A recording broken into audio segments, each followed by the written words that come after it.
at a Texas synagogue. Thankfully, the tragedy has been averted there. All have now been released safely. The captor is now dead. Newsmax correspondent Jason Jones joins us live from Texas with the latest. Good morning, Jason. Hey, good morning, guys. And in this great that we've got a successful ending here to this, what really could have been a horrific situation.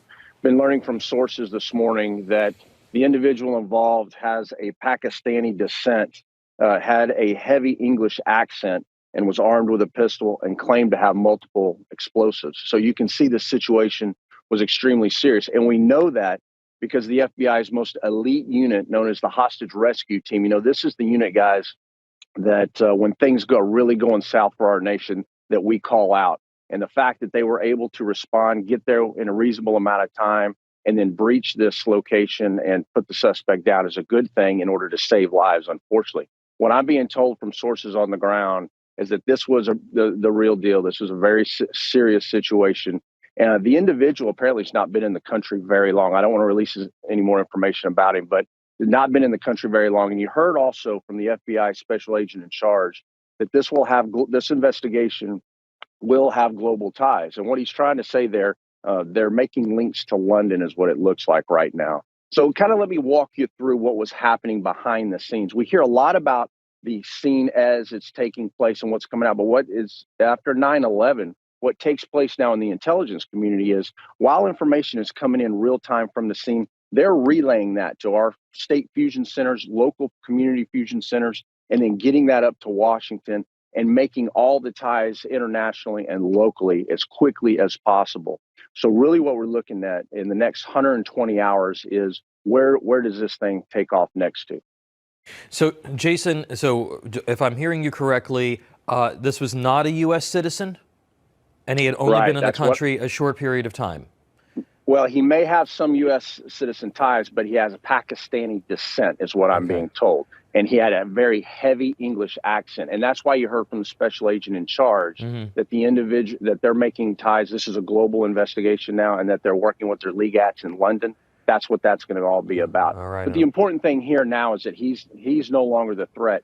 You have to remember, as a nation, we're in what we call the 120-hour window. Now that this has made such broad news across the world, now we're worried about copycats and other individuals, and this is where this investigation is now leading. Well, we want to thank all of our law enforcement agencies who came together to ensure that we had a good outcome here, and we're going to certainly learn a lot more in the days and weeks to come. Thank you so much, Jason Jones, for bringing us that update. Good to be with you this morning. All right, let's bring in our Sunday Power panel with Project 21 National Advisory Board member, principal of Red Tail Strategies, Christopher Arps, constitutional and civil rights attorney Amir Benno, and of course, my co-host Allison Maloney here in New York. All right, folks, the 45th President of the United States holding his first rally of 2022 in Arizona last night in front of a crowd of thousands. I mean, at least 10,000 people. Arizona, there are two hotly contested elections that are going to take place in November, one for governor, one for U.S. Senate. People waited for hours in line, and the former president, as usual, didn't disappoint, covering a range of hot-button issues, including January 6th. Take a listen. January 6th has become the Democrat Party's excuse to justify an unprecedented assault on American civil rights and liberties, appalling persecution of political prisoners. What's happening to those people in those jails? What's happening to those people? And why aren't they doing it to Antifa and to Black Lives Matter? Christopher, Trump wasting no time going after the Democrats and also the left's hypocrisy. What did you think of the speech, and you think he got his message across? Well, I'll tell you, last week was arguably probably the worst week of the Biden presidency. You have inflation at an all-time high. The president has an approval rating of 33%. We saw what happened in Georgia with his horrible speech. I think this was a terrible time for the president to have this speech if you're a Biden supporter. I think I agree with what Lindsey Graham said, that if Donald Trump wants the 2024 nomination, it's his if he wants it. Amir, what were your thoughts? I know you were up there with your popcorn. You were watching and enjoying it. The former president is very entertaining. He's very direct, and people really love that about him. What did you think? So, as far as the January 6th comments, remember, he was going to give a statement on January 6th, but he was talked out of it by some of his advisors. Probably a sensible decision. So I think a lot of the focus on January 6th was what he would have said on that day had he given his speech then. I think, some of the focus on the speech on the rigged election of 2020, I think was more backwards looking than forwards looking. I think there's a lot to knock Joe Biden for and the administration and the failures. I just wish there had been more emphasis on that, more focus on that. I mean, he obviously touched on it, but I just wish that had been really the lion's share of the speech. All right, and Allison, what struck you about last night's event? Yeah, well, what I love about watching former President Trump is his energy, right? And the thing that he was saying is that what happened to this country of strength and positivity? And, I listen to leaders, and this is what Americans want. They want hope. They want positivity, not doom and gloom. So he talked about the strength of this country and trying to bring that back because we are the strongest country. He talked about, obviously, COVID and how, to Joe Biden saying Americans want to make up their own decisions when it comes to their health care, stay out of their lives. So, again, very, positive and uplifting. We saw the crowd there, lots of energy. This is exactly what people want. They want to know that we're strong, we're confident, we are a strong country. And again, it's completely opposite of what President Biden says all the time. Former president also bringing up the Russia pipeline, Afghanistan foreign policy. Listen to this. Biden comes in his first week, he approves the Russian pipeline. I ended it. And now they're going to be selling energy all over Europe. When Republicans take it, and then they say Biden is tough on Russia. Biden is not tough on Russia. Biden's not. He's only tough on Republicans, and that's not him. That's the cabal that surrounds him. Amir, I believe that Republicans, and this is coming up, your comment, following up on your comment from before, that they really haven't really quite put together a message map for 2022. When you look at the speech, laying aside the 2020 bit, do you think that the Trump speech was forward-thinking enough to really start to guide that process? Because I think that that's really necessary. Well, I think there were elements of it that were. I just think that when he was running in for 2016, he was very focused on the issues that were facing Americans then. And that's what we really need now. We don't need pot shots. He may be completely right, and he is, about things being rigged, things being unfair, but maligning Democrats for 2020, I don't think is what's going to help Republicans win in 2024. Now, whether or not he runs is still an open question, but I do think that he needs to put together his own agenda going forward about what he would do, his policy agenda, and that can't be only talking about the election of 2020, obviously. That has to be more forward-thinking. Absolutely. Chris, Joe Biden's numbers with Latinos are in the 20s. We saw last night perhaps a more diverse crowd to go and see Trump there and to hear him than we ordinarily would. Now, after decades of the GOP not messaging to minorities, do you think that because of Trump, that's really starting to change? I think that's definitely starting to change. We saw in the 2020 election that President Trump received 20% of the African-American vote, the African-American male vote, and the African-American female vote. He doubled what he received in 2016. So I think, especially when you see Hispanics in the border areas with Mexico, a lot of them are supporting the President Trump and his policies. I think the Republican Party has a very encouraging message for minorities, and I think Donald Trump has been a good messenger for that. All right, I want to thank our panel. We're going to be talking more about this and a few other issues at the top of the next hour. Christina.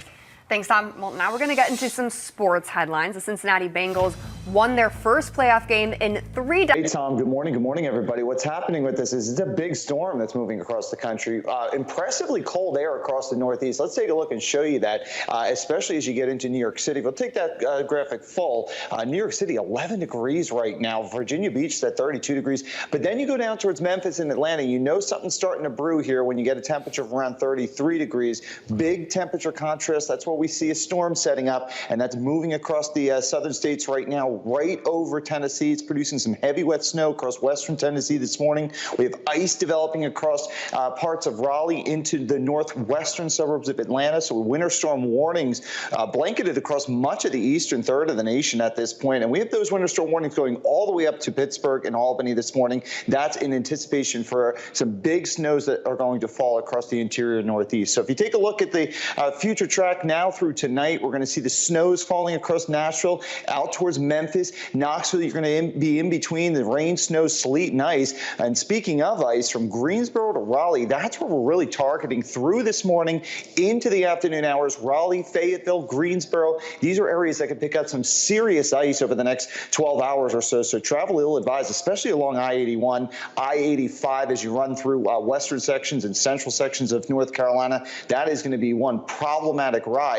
And then the shift of focus goes up towards the Northeast. That's when we're going to get into some rain, snow, and sleet across the major cities tonight. That's going to transition over to very heavy rains from New York City to Philly, D.C. This isn't going to be a traditional snowstorm for the I-95 major cities, but it is going to lay down some appreciable snow. Pittsburgh's going to be a place that could get around 5 to 10 inches, and then even into the southern states. Highest elevations, Tom and Allison, you could easily pick up almost a foot of snow. We'll talk more about this coming up in the next hour. All right. Thank you, Mike, for that update. And again, stay off the roads. Ice is very dangerous. The ice storms can be very dangerous. All right. Thank you so much. And we're going to see you in the next hour. Sure. Christina. Thanks, Tom. It's time now to get you caught up with some rapid reactions. And it's official. Tennis star Novak Djokovic's challenge to the government's decision to cancel the unvaccinated player's visa has been denied. He's now set to be deported from Australia and could be barred from returning to the country for the next 3 years following the news of this 10-day saga coming to an end. Many are now reacting. Those that have been supporting him are expressing their disappointment. One user commenting that he's being used as a political pawn. Another supporter saying Novak is always the first one to stand for players, but none of us stood for him. Be strong. However, not everyone's been on Djokovic's side. One user citing alleged hypocrisy, saying if Naomi Osaka or Serena Williams acted in the way that Novak Djokovic has, the Tennis Association would be sharpening their knives. They hung Osaka out to dry because she missed a couple pressers. Meanwhile, Djokovic's crickets. TV personality Piers Morgan even chimed in saying, quote, breaking COVID rule cheat, immigration form liar, and anti-vaxxer icon Novak Djokovic loses final appeal against deportation and will be thrown out of Australia without being able to compete in the Australian Open. Good.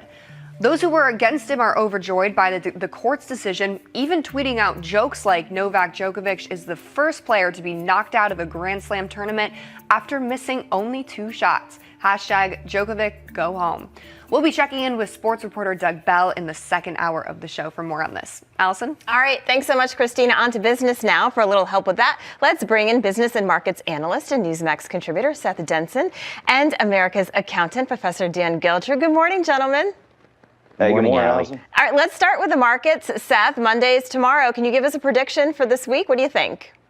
Well, it's a little bit of a short week this week, right? Where the markets will be closed tomorrow. A lot of earnings coming in this week, so I'm anxious to see what comes of that. I'm not really bullish on this week. I'm probably holding. I'm not bear either, but I'm going to watch and wait and see. I'm not putting a lot of money in the market. I'm just going to hold my positions. Okay, Dan, what about you? I think we're going to have some choppy waters this coming week. And you know what really bothers me is that you could have companies with really strong performance, financial performance, and yet they'll take a hit in the value of their stock based upon the news cycle. So I would say let's see what the news cycle has for us for this week and see how it plays out. That's the million-dollar question. Those darn news outlets, right? All right, let's talk about Netflix. The streaming giant is raising their prices. They are raising each plan $1 to $2. This comes just a few months after Hulu did the same thing. Seth, you think this is another example of inflation? Because look, so many people subscribe to Netflix. I wonder if that's going to even have people unsubscribe. Allison, this isn't inflation. This is competition, right? So Netflix in second quarter last year, I think, announced that in their earnings report, they lost over 400,000 users. And so I think as things do open up, as people get tired of just being in their house, there's a lot of competition. Everybody's got a streaming service now, right? Everybody should be watching Newsmax, though, where it's free on their streaming service. But nonetheless, listen, their stock is down, or it's up 4% over the last year, but that's down 25% over the last quarter. So investors liked on Friday when this announcement came out. This is just be natural ebbs and flow. I think Netflix is going to be able to hold their position. This is good news for them. They need it to offset these losing users. Yeah, absolutely. Dan, FedEx proposed an infrared laser system they want to outfit on their planes. This will allow their pilots to fly over dangerous air zones without being in danger of missiles shooting them down. Now, the FAA is currently considering the proposal. What are your thoughts about shipping companies having to arm themselves? This isn't something that I ever could have imagined myself. Well, it's a sad commentary on the state of the world where you have cargo planes that really need to have this type of equipment on it, but I can't blame them. Look, it's not about protecting the packages they're trying to deliver. You have real humans manning these planes, and we need to keep everyone safe. So I would hope that this would be approved. I think it's something, as I said, the sad commentary on the state of the world, that probably all planes should have something like this in order to protect its passengers. It is disturbing, but unfortunately, it's probably necessary, Allie. Yeah, the times we live in, right? Seth, Walgreens is having to limit their store hours and even temporarily close locations due to staffing shortages and COVID issues. Look, they've said that they're trying their best to keep their doors open, but, you know, we're seeing this not just with Walgreens, right? We're seeing this across the country with small businesses. How do you think this affects communities? Oh, it's going to affect them greatly. And listen, I was visiting with some friends last night. We were talking about it. She's a teacher, and she was saying that she's hearing from young people coming up now that this is new expectation of the world to come, is that, oh, well, I'm not going to be working out in the world. I'm going to work at home. That's what's going to happen. And I think we've set that tone over the last 2 years. We've told people, oh, you can work from home. And as a result, these retail shops, regardless of whether it's a fast food joint, clothing store, Walgreens, they're going to struggle in the years to come to try to keep their doors open as more and more people decide, hey, I don't want to go out into the workforce, at least outside of my four walls. Yeah, no, you've got a great point. And finally, Prince's house has been given an incredible value of $156.4 million. Dan, I don't know if you're a fan of Prince, but would you bid on his estate? Well, I am a fan of Prince's, but this is probably a little out of my price range. I'm an accountant, so you got to operate within your budget. But let me say this, though, about Prince, which is very interesting. Prince died without a will. So there's been a lot of chaos related to his assets, his estate. So, you know, whether his home is worth that kind of money, I don't know. But, you know, someone who has the money, perhaps Seth, will get into that bidding and fork up the money. Hey, I bet you Seth has some vinyl records of Prince. But we got to leave it there. Thank you so much, Seth Denson, Dan Geltrude. So great to have you. Have a good weekend. Thanks, Allie. Take care. All right, coming up, the supreme leader of Iran, Ayatollah Ali Khamenei, was permanently suspended from Twitter. We'll get into that. Plus, we're joined by Missouri Congresswoman. I'm Tom Basile. Look, there's a lot of controversy over these continued vaccine mandates, even though the Biden administration took a big hit in the Supreme Court last week. But they're still focused on giving people a choice between earning a living and feeding their family and now taking 1, 2, maybe even more shots. And there's somebody here who's trying to do something about that, and that is Congresswoman Vicky Hartzler. And we welcome her now. Congresswoman, thanks so much. Great to have you with us. Good to be here. Congresswoman, Bill Gates, who notably put $1.75 billion with a B into COVID-19 vaccine development, spoke out about the shots this week and this is what he noted. He said, first, they still allow infections, the breakthrough, and the duration appears to be limited. We need vaccines that prevent reinfection and may have many years of duration. Congresswoman, why are mandates for these vaccines such a priority for the administration now that we know that the vaccines don't prevent infection or transmission like the president had said that they did repeatedly?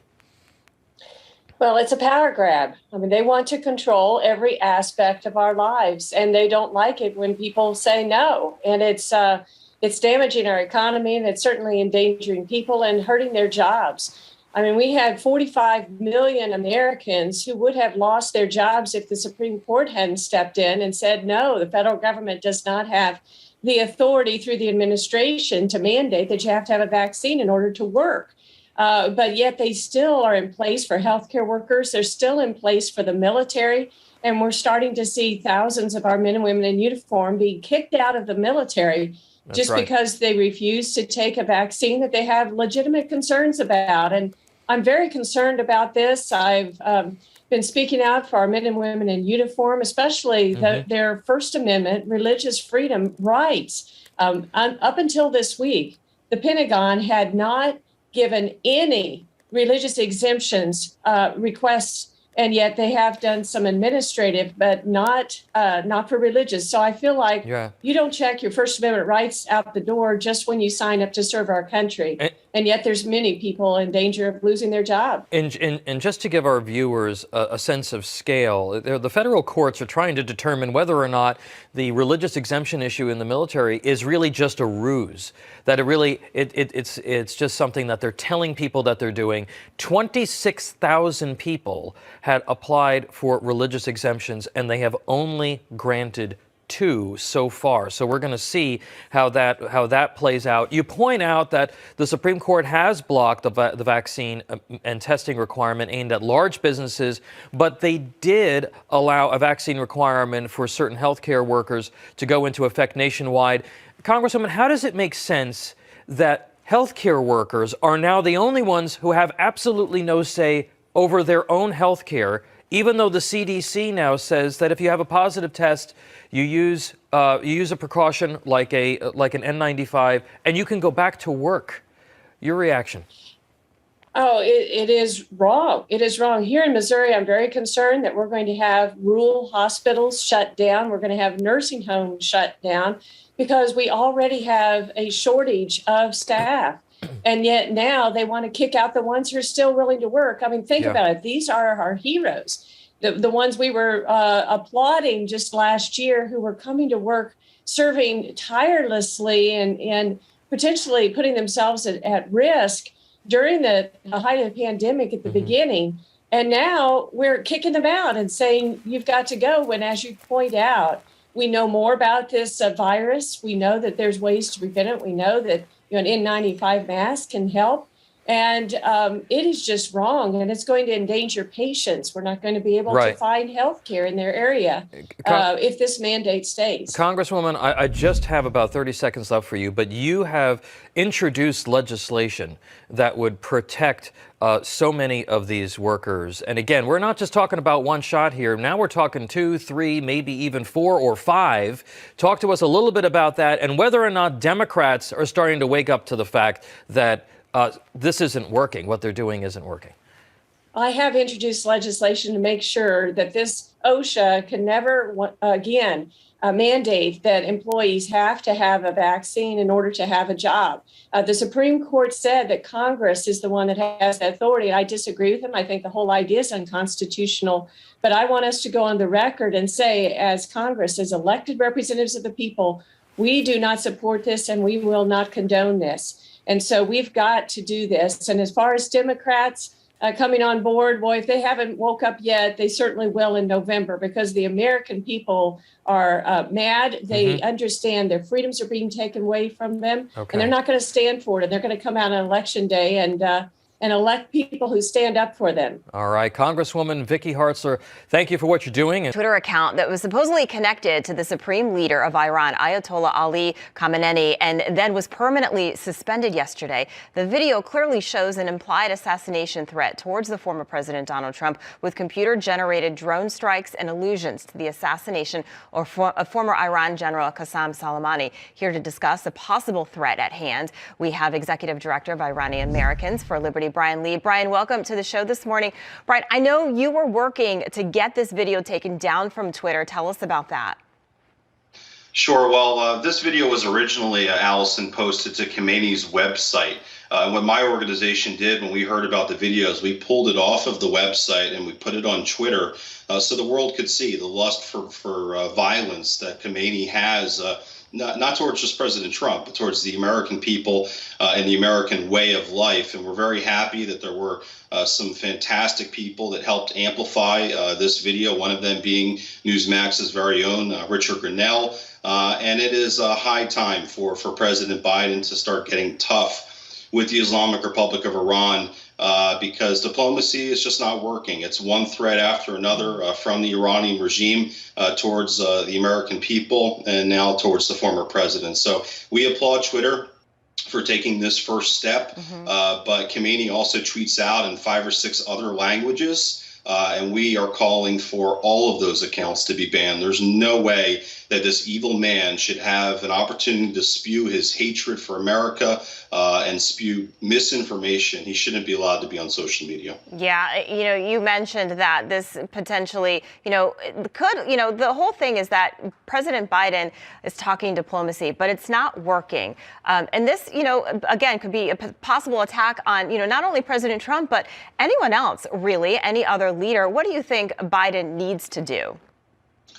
Biden needs to pivot back immediately to the maximum pressure campaign that President Trump enacted. It was working from an economic sanctions perspective, from a isolating Iran perspective, from just getting tough with the Iranian regime. This is a regime that's been chanting death to America, death to Israel, while murdering, censoring, and oppressing their own citizens ever since they took power in 1979. And we were really close, in my opinion, to seeing maybe the Iranian regime falling. And that was under President Trump, and that was because of his strong economic sanctions and what he was doing to hold them accountable. Unfortunately, it's been the complete opposite since President Biden has taken office. A good example of that is the fact that the Iranian regime had around $4 billion in international reserves.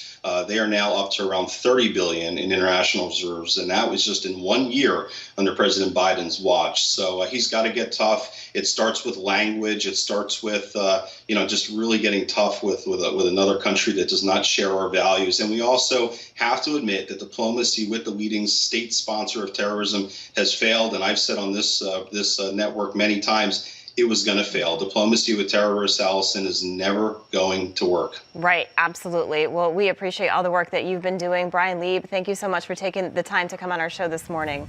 My pleasure. Thank you.